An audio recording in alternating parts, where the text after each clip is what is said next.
Hi, everyone. So today I want to develop something based on an ancient idea, namely the idea of Thomas Kempis when he wrote a very famous Christian book with the name Imitation of the Christ.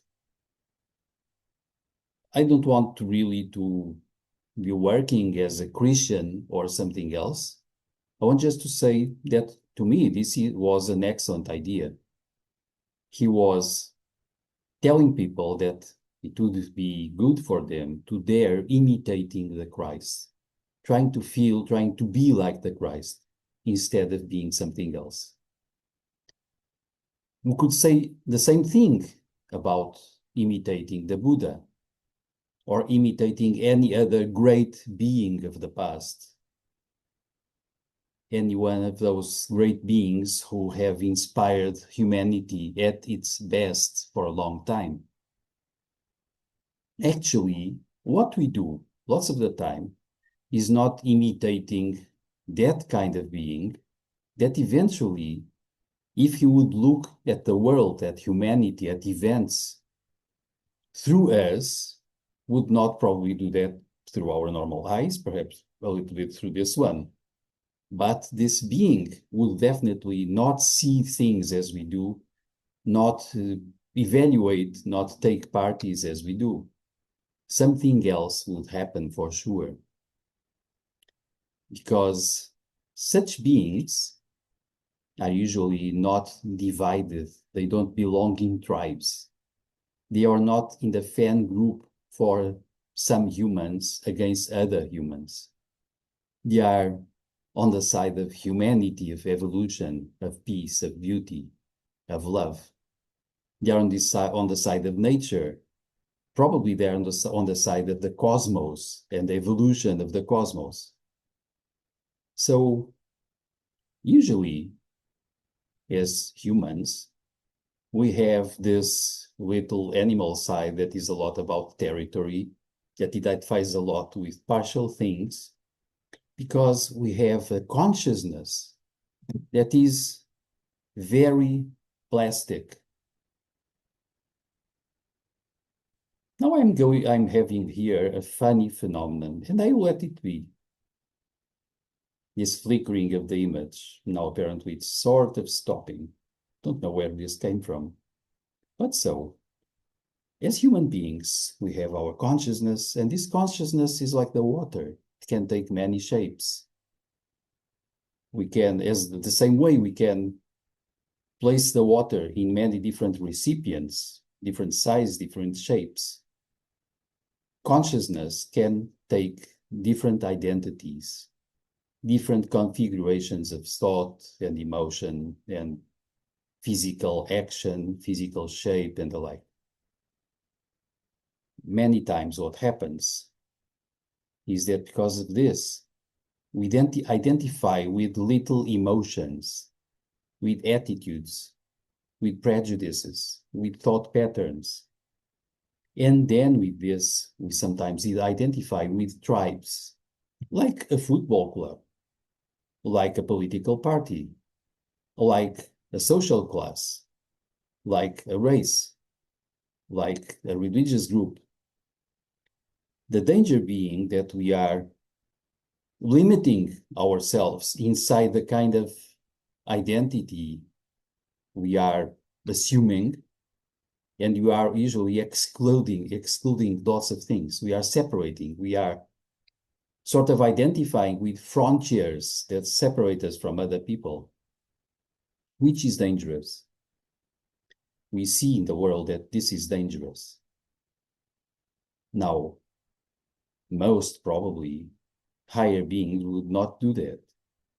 So let's imagine, how would the Buddha or the Christ, if he were to look from within us, perhaps through this area here, towards the world, if he were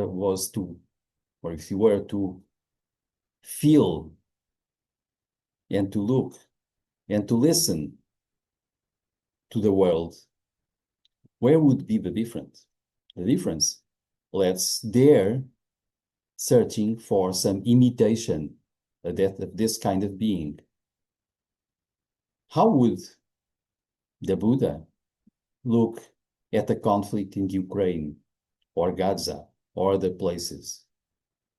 How would he look at Zelensky or Putin or Netanyahu or some leader from the Hamas or Donald Trump or some other dictator or Democrat or pseudo-Democrat?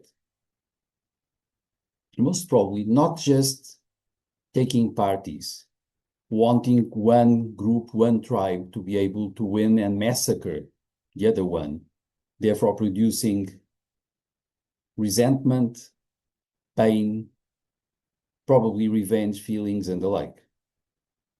Such being would have a long-term vision.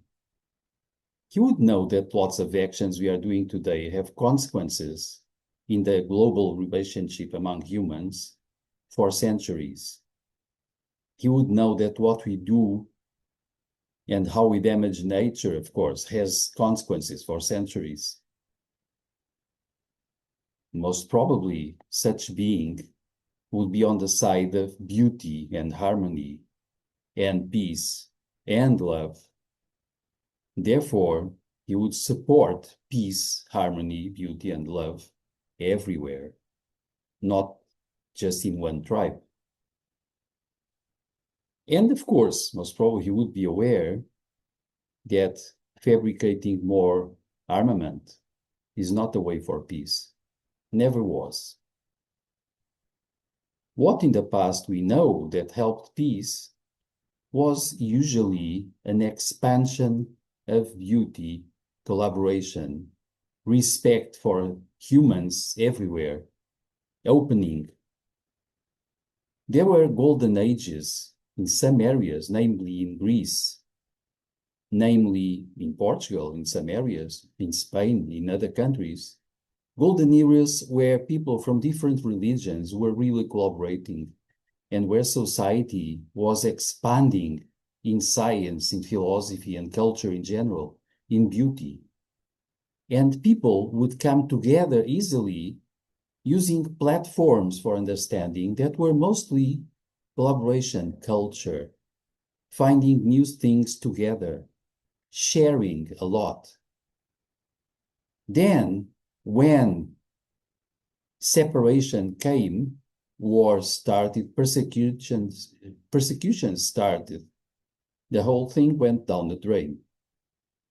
Nowadays, I would never expect more war, more weapons, more threats, more separation to promote peace, collaboration, or to be on the side of a better age for humanity. Quite the opposite. And I have this tendency to imagine that if the Buddha looks from within me, he will never try to support one tribe against the other. He will be at the side of truth. Truth has no sides, as one knows. He will be on the side of love. Love is non-evaluative as it expands. It welcomes everything, everywhere. It welcomes everyone. It includes a lot more than it excludes.